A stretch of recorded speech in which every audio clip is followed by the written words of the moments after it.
Good morning, everybody. Welcome to Technique Tuesday and an extremely toasty Down End Farm studio.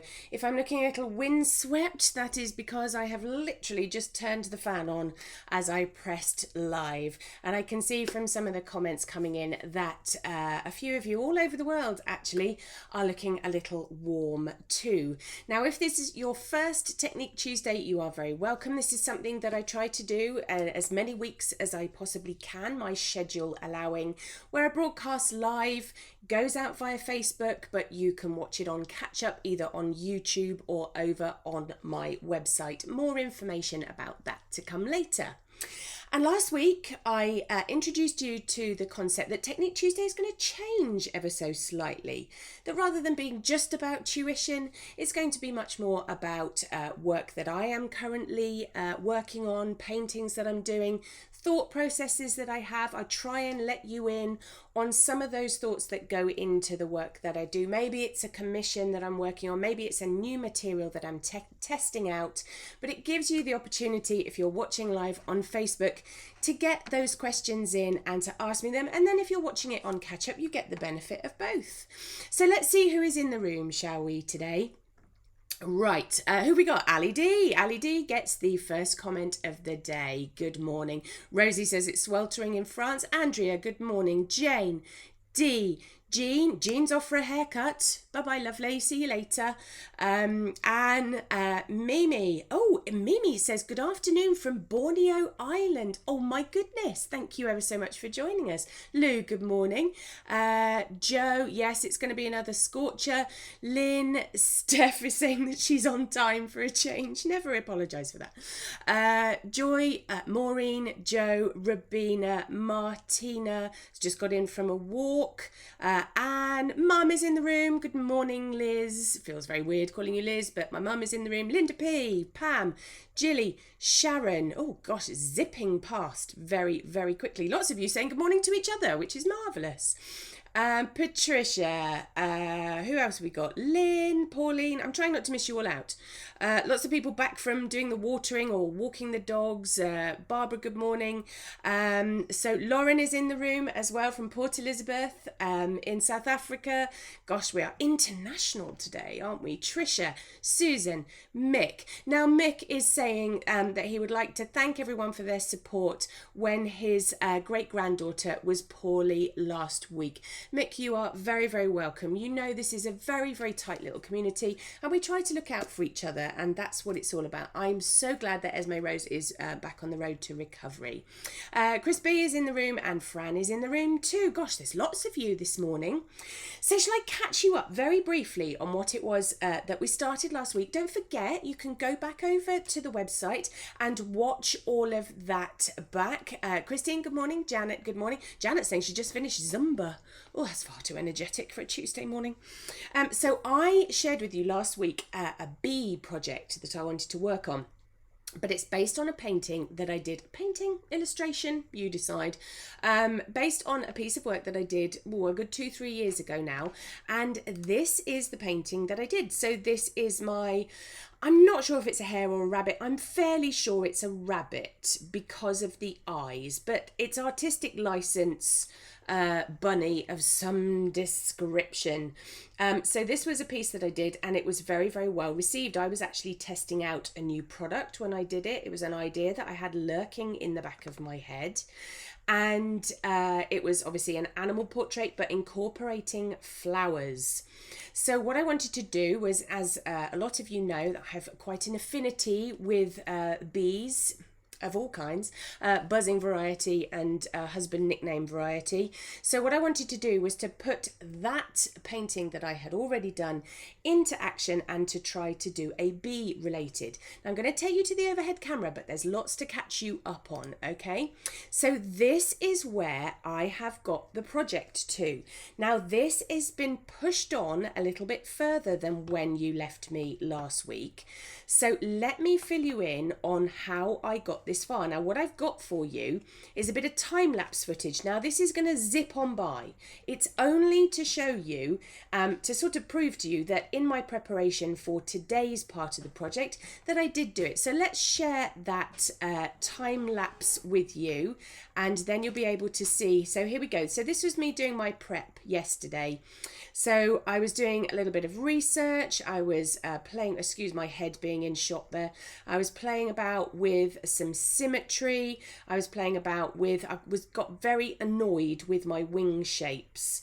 And so I had to redraw them 2 or 3 times. Don't worry, I'm going to take you back through how I did it again. I'm just going to let that bit of footage run again for you so that you can see it. I wish I could paint at this speed. Wouldn't that be marvellous? Wouldn't that be marvellous? I get so much more work done. But you can see there, it's not a quick process. This is something that has to happen quite slowly because I want it to be relatively accurate. So let's go back to that overhead camera and you can see the result of it. But let's show you how I got there. So this is, let me just get the right bit of tracing paper. This is kind of where I left you last week. So I'd put some of the body in and I put the wings left and right. And I noticed as I quit the broadcast that I really wasn't happy. This is me all over because I doubt anyone would notice. Let's get a piece of white paper in so you can see it more clearly. That these wings didn't line up in my tracing. They didn't line up at all, and that really bothered me. So what I did was I redrew it, and the way that I redrew it was that I constructed the left hand side because I was happy with this wing shape. I wasn't happy with this one. I redrew it, and then of course I just flipped my piece of tracing paper over so that I could construct this wing shape so that it was almost symmetrical. They're not identical, but they are symmetrical. So then I had the wing shapes in, and then as you probably noticed on the time lapse, what I actually did was draw the rest of it in freehand in pencil, and I did that by going back and looking at photographs of bees that I had taken and looking at them on copyright free websites to kind of construct a hybrid bee. It's not the most anatomically accurate bee. It's a sort of cross between a honeybee and a bumblebee. It's got a bumblebee bottom, but it's got more of a honeybee abdomen. So, but it doesn't matter because I'm going to do other things with it anyway. And then I wanted to put some patterning in the wings, and then I got the legs in. And so by the time I had finished this, I was much happier with the overall shape. Now you might be wondering why I have taken a copy of it in this state, because as I am sure you are aware, this is not how it's going to end up. It's going to end up covered in flowers using flower patterns. But in terms of things that I might want to do in the future, I'd be a bit daft if I didn't make a record of my bee in this state, because I might want to use that for some other project in the future. So I've taken a record of that, and then what I can do is I've kind of got that safe so I can alter these things and I don't have to worry about it. I'm loving some of the names that are coming in. It's an alibi. I like that. Fabulous.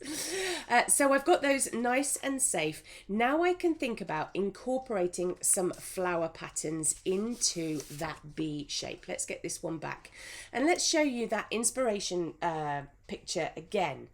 So as you can see, the decision that I made when I did my bunny was that all of the flowers were going to be encompassed by the outline of the bunny itself. So there were no flowers that existed outside of the overall silhouette of the rabbit. They were all encompassed in it. Now, when I decided to do this project, I wasn't entirely sure whether I wanted that to happen again, or whether I wanted to play a little bit more with that. And that's the part that we're going to have a look at today. Am I going to keep all of my flower patterns within the overall silhouette of the bee? Or do I want to play around with some of them poking beyond the borders of the bee. And that's the bit I don't know. So rather than destroying all of the drawings that I have done so far, I'm going to kind of start again. And I know that seems very long-winded, but I don't really want to be obliterating this version that I've got. So what I've got that one, there's my sort of workings out. There's the one that I ended up with yesterday. There's the paper copy of it. Now I've got a fresh piece of tracing paper today, so that as I start to construct my flower patterns, I can kind of start all over from scratch. Now, it might be that this isn't even the final drawing either. I'm just playing about with a few ideas. Now, lots of things have zipped past me while I was explaining that part of it because it was a bit long-winded. So my apologies if I've missed saying hello to you. Ali's saying my nails are fab. Thank you very much. Nuala is in Mayo in Ireland. Sandy is in Norfolk, says it's very, very hot. So Rosie is asking, what size is the bee drawing, please? This is A4. So it's an A4 piece of tracing. It's A4 piece of paper.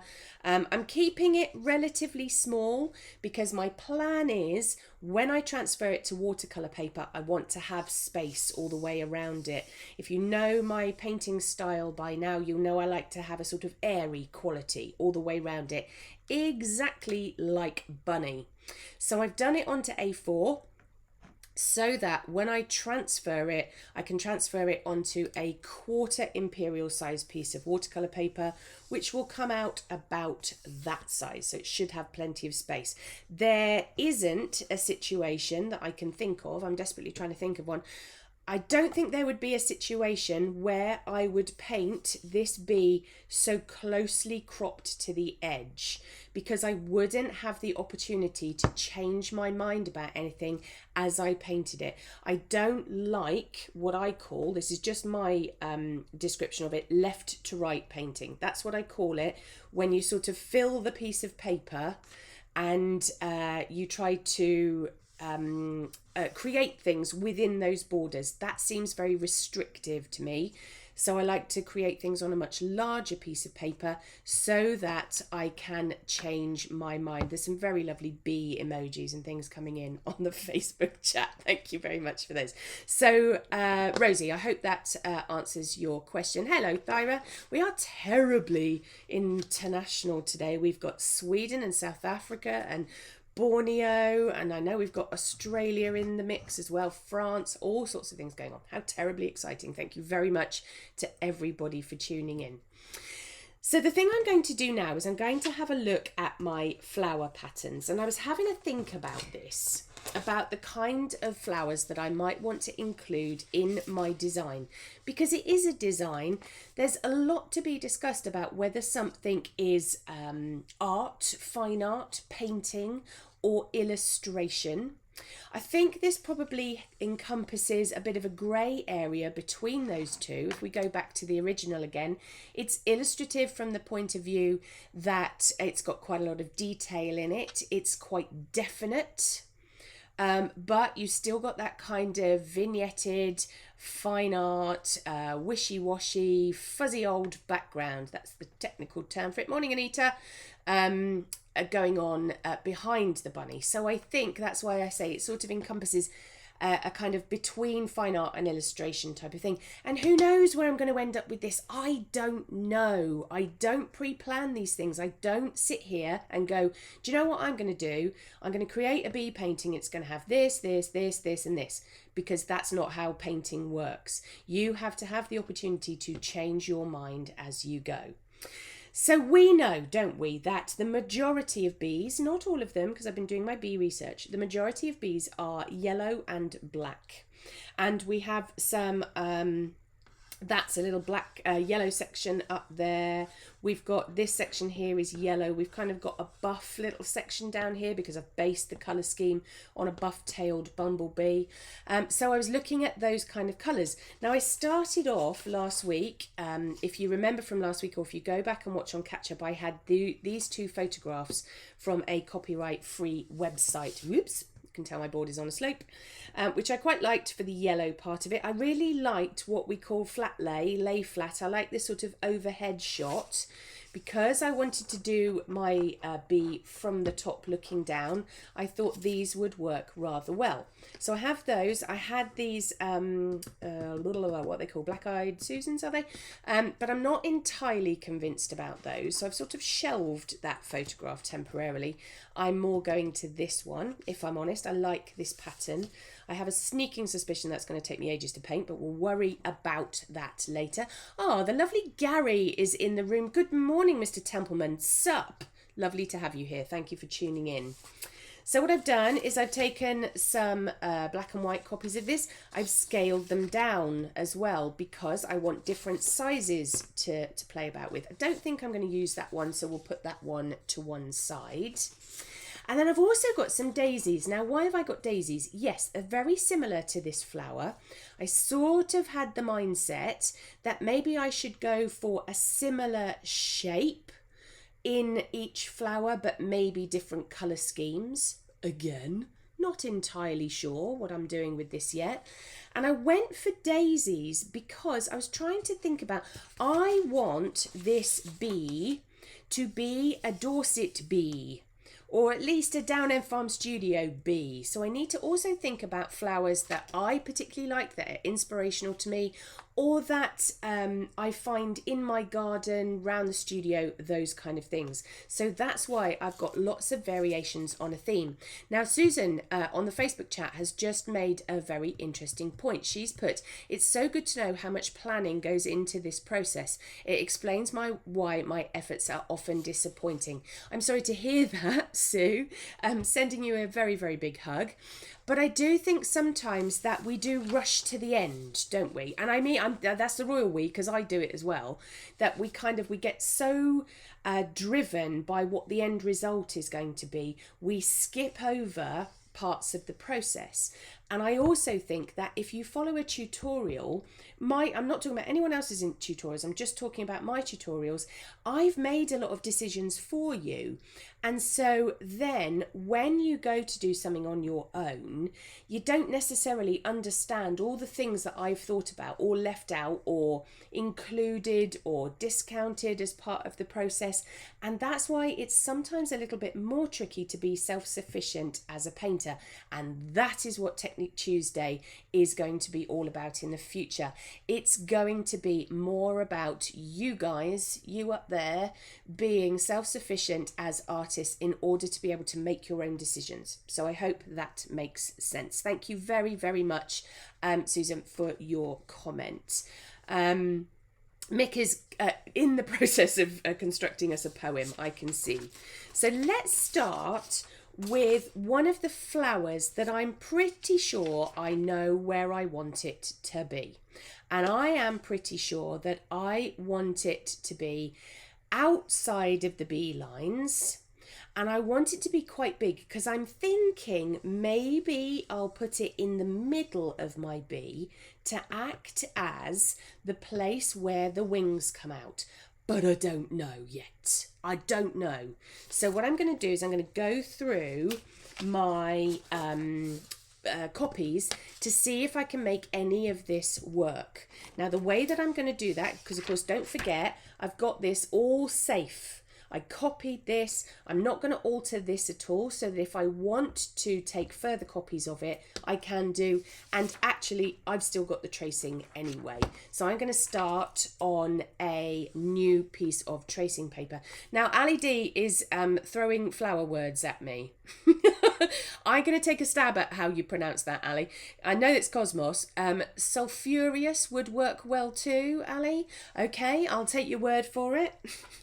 Oh, I think I know what you mean, actually. I actually think, do you mean those lovely pink blousey types of things? That's a really good idea. I did wonder about aquiledias as well, because we have hundreds of aquiledias around the studio. But we're going to start with this today. This is where we're going to start the process, and then we'll work on it a little bit more. So I'm thinking I quite like the look of this one. Now, here's another part of my process, and this might drive you a bit batty, but here's my thinking, all right? This one, perfectly lovely flower. Perfectly lovely flower. Nothing wrong with it at all.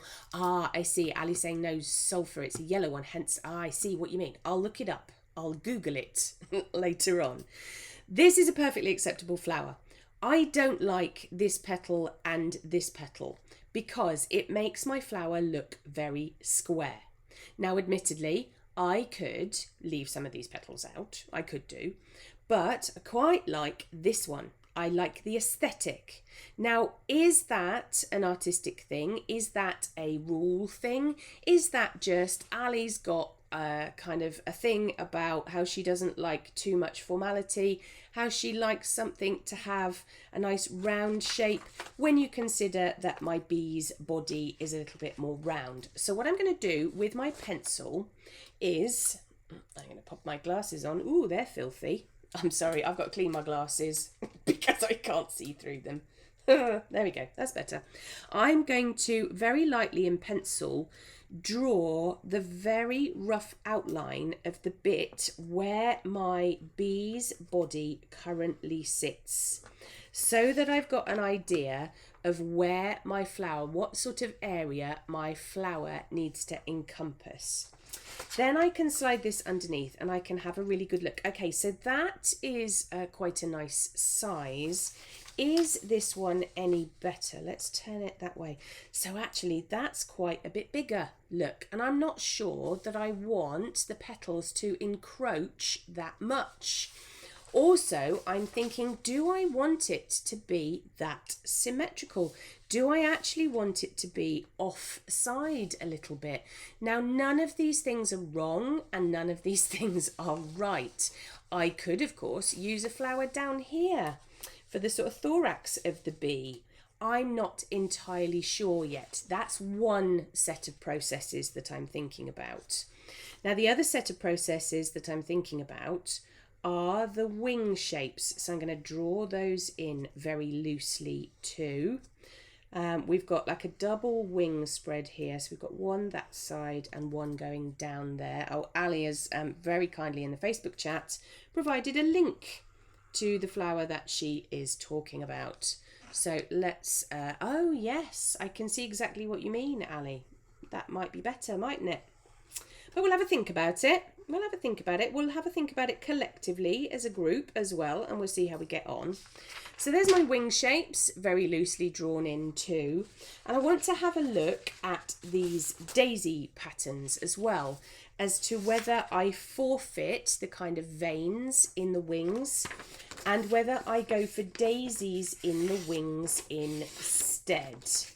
So what I'm going to do, I'm just tearing the edge off of this particular copy so that I can much more easily slip it under here.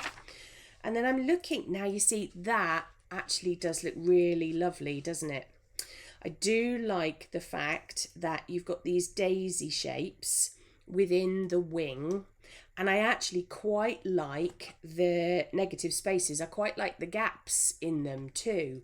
So could I position those daisies so that I've got one at the tip of the wing and then I've got others within that? Can I play about with this? If I move this around, is there a better version of that?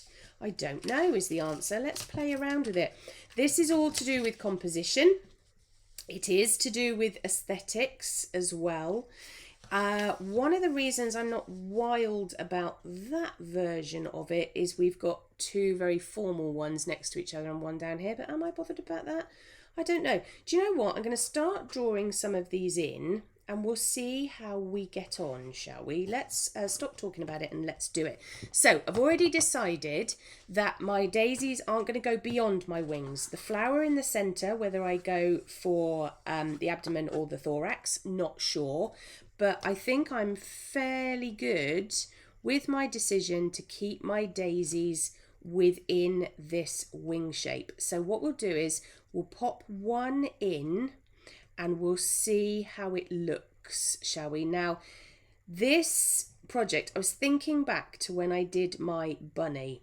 I remember it taking me an eye-wateringly long time to do, but that's okay. I can do little bits of it between Technique Tuesdays.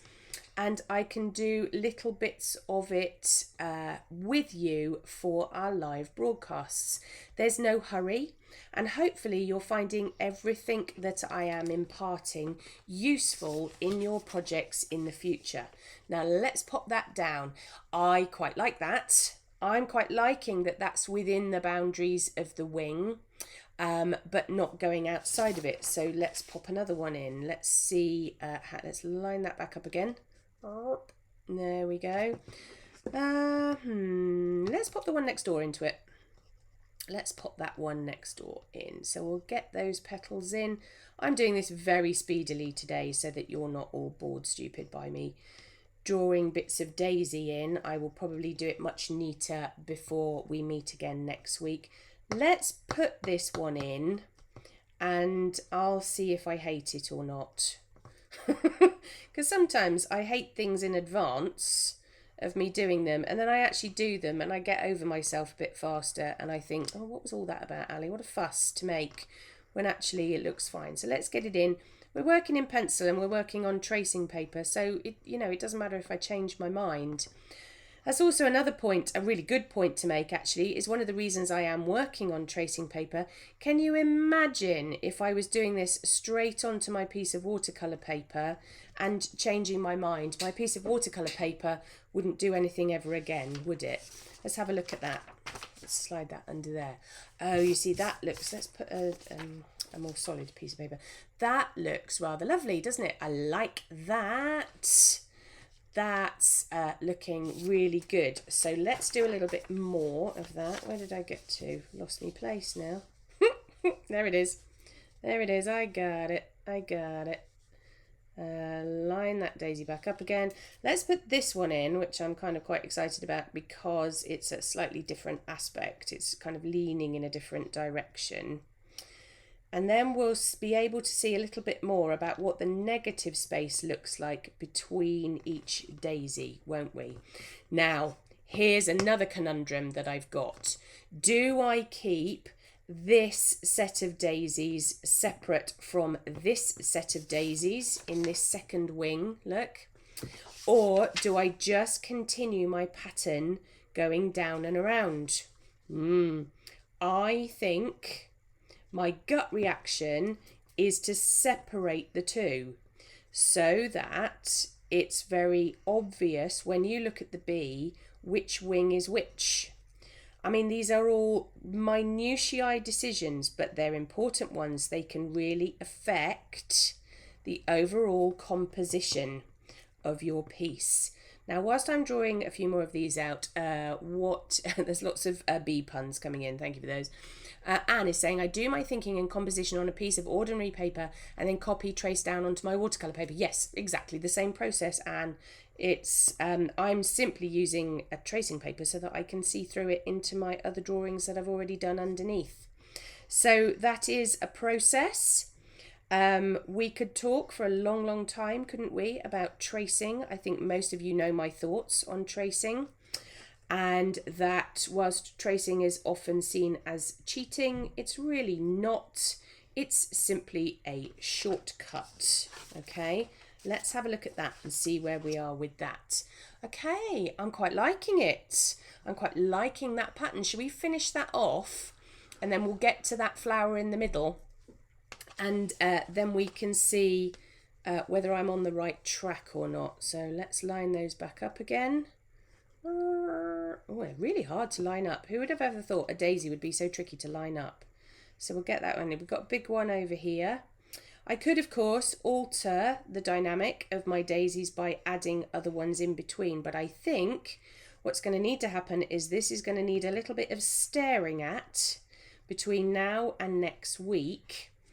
And when we all come back together, I'll have probably made another set of decisions, which I will share with you in next week's Technique Tuesday broadcast. Rabina is saying, I feel excited about it and I'm only watching. Oh, bless you, Rabina. I'm hoping you're okay and staying cool down there in beautiful Wales. Thank you for being so excited about my project. I'm excited about it too.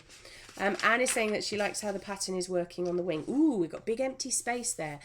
Do I leave that empty space or do I fill it with daisy? I'm going to have to fill it with daisy, aren't I? We've got a few negative spaces, but I think that is one negative space too far. So what am I going to do about that? I'm going to steal this daisy from up here. Now, I don't need to worry about if I decide that this pattern is going to be exactly the same on the other side, so a sort of mirror image of it, then all I'm going to do is I'm going to do a photocopy of that and swap it over. This is what tracing is all about. So we're in design land. It's funny how illustrators and designers are allowed to use tracing, but fine artists aren't. That's where it all gets a little bit hypocritical, isn't it? So let's zoom in for you so you can see that a little bit closer. Let's go in a little bit so that you can see it. Pull my board down ever so slightly and then you can see a little bit clearer. There we go. There's that wing pattern. Now, if I'd got a plain piece of paper, which of course I haven't got a plain piece of paper anywhere near me. Typical. We'll use this. Let's slide that underneath. It's not terribly plain. That's working a little bit better. Looking a little contrived at the moment. I'm okay with that. Need to push past that. If I get one of these centre flowers in, it might look better, mightn't it? So, there we go. I'm going to put the yellow one and I'm going to put that copy underneath. Now, you see, that sort of starts to make a bit more sense, doesn't it? Does start to make a bit more sense. Should we very quickly put that one in? Have I got one that size? Yes, I have got one that size.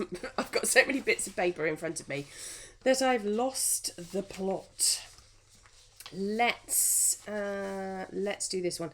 I fell in love with this flower. Is it going to obliterate my bee's legs? Oh, do you know what? Should we just do it and see what happens? Let's get this one in. And then, like I say, is that kind of in the middle? I think it's in the middle. We'll get this in and then we can see where we are with it, can't we? I'm going to have to invent some of the petals anyway, which I can do later on. And then we'll do a little bit of erasing and we'll see how things are working out, because otherwise it's going to look terribly, terribly, terribly busy. Sorry, just I made a bee pun of my own.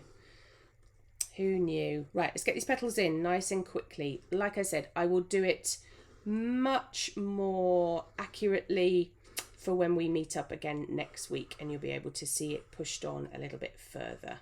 So let's get that one in. Let's get this petal in so that I can see where it is I'm heading.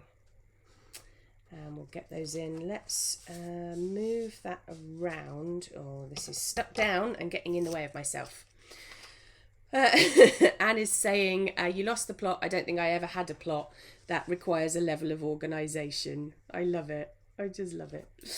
Let's put this one in. I can see that a lot of you are liking this kind of thought process out loud.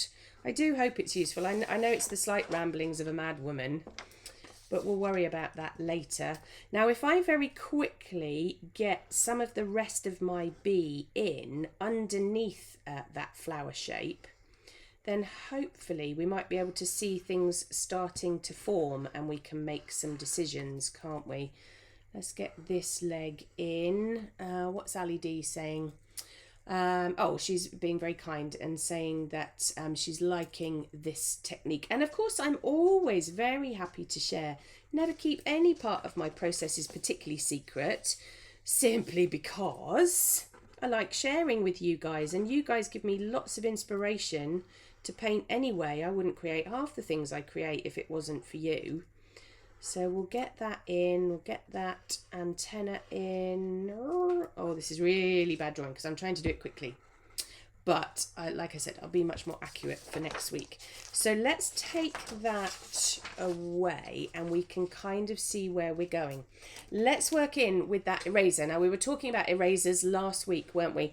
This is the Tombow Mono eraser, which I particularly like for detail work because I can go back in now and those lines that, oh no, those lines that were B before, I can start to take out now so that we can see the flower for the bee.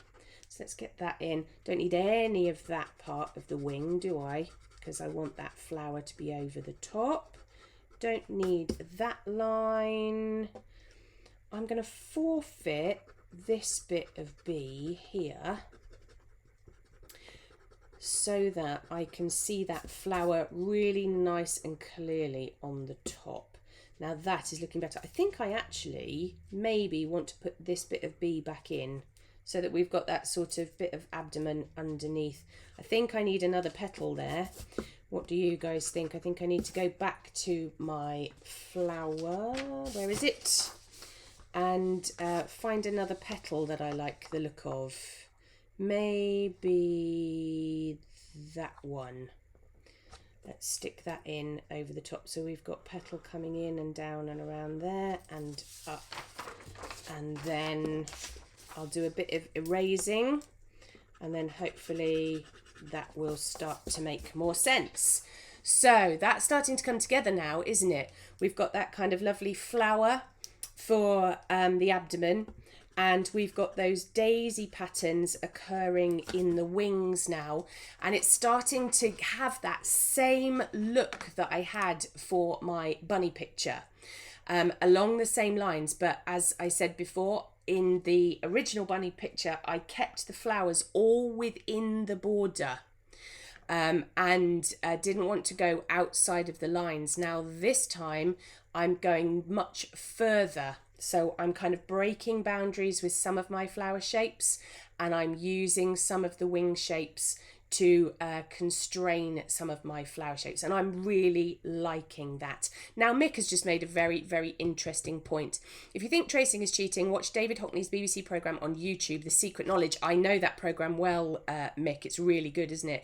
Where he explains that many of the old masters use various techniques that might be considered cheating to improve their art. Yes, Camera Obscura is one of those. Camera Obscura is the tracing paper of people like Vermeer's time, where he used it to project down onto his canvas.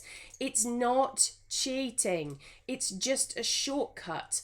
Otherwise you could say things like a camera is cheating because we shouldn't be using cameras, we should be drawing everything from life, and that's nonsense in my opinion. I'm sorry if you disagree with that, but I think it is nonsense.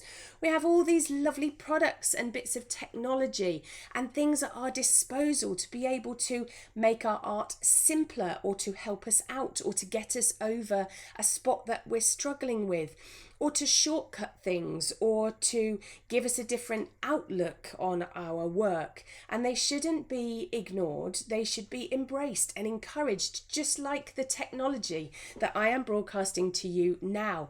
Could this be considered cheating? In the fact that I'm not talking to you face to face, I'm using technology to bypass some of those issues. So I never see it as cheating, ever. I just see it as another tool in my arsenal of tools to be able to do the thing that I do. So I hope that has helped. It was quite a lot of thinking today because I wanted you to be really privy to all of those decisions that I make and why I make them. Because like I say, when I deliver a tutorial, I've probably made all of those decisions, probably very instinctively sometimes. And unless you understand them, it's not terribly helpful to you when you get confronted with them. Okay, so I hope that does help. Let me just have a look at some of the things that are coming in. Joy is saying, would you use single petals for the legs? I don't know, Joy, but you've started a thought process. Lots of people thinking about other things that they might use these techniques. Anne is saying she feels it's all about the painting and the composition, not about the ability to draw. Outlines are a framework on which you hang your creation. Absolutely, doesn't matter. Yes, we've got hedgehog ideas, dahlias, sea hollies. I love sea holly. That's one of my favourite plants. Rosie is liking it. And Rabina is saying you didn't want it to end. You are very kind. Sue is saying that she likes to hear the thought processes as you go along. You know me, blah, blah, blah, blah, blah. Verbal diarrhea, can't shut me up. So I hope that helps. Now, other news. You may have been privy to a few ideas that have been floating about on the internet of how things are going to ever so slightly change in the future. I have got some big news coming. If you keep an eye on my social media, you will have seen a few things coming in the week. We are very lucky in Down End Farm Studio. Some of you will know very well my former assistant, Jasmine, who has moved on to bigger and better projects, and we're very, very proud of all the things that she has achieved. But with the big project, I needed a bit of reassurance. So Jazz is temporarily back on the team. Now, if you know what Jazz does for a living, or you know where her specialities lie, then you might have a bit of a heads up on the big news that's to come. But I'm not telling you yet. All that I am going to tell you is that from the 31st of August, I will only be broadcasting live Technique Tuesday via my Learning to Paint with Alison Seaboard Facebook page. You'll still be able to watch it on the blog, catch up afterwards. You'll still be able to watch it on YouTube as catch up afterwards. But if you'd like to take part and chat to other members live, it's only going to happen on the Learning to Paint page. So you just need to go to Facebook, in your little search bar even, but Learning to Paint with Alison Seaboard.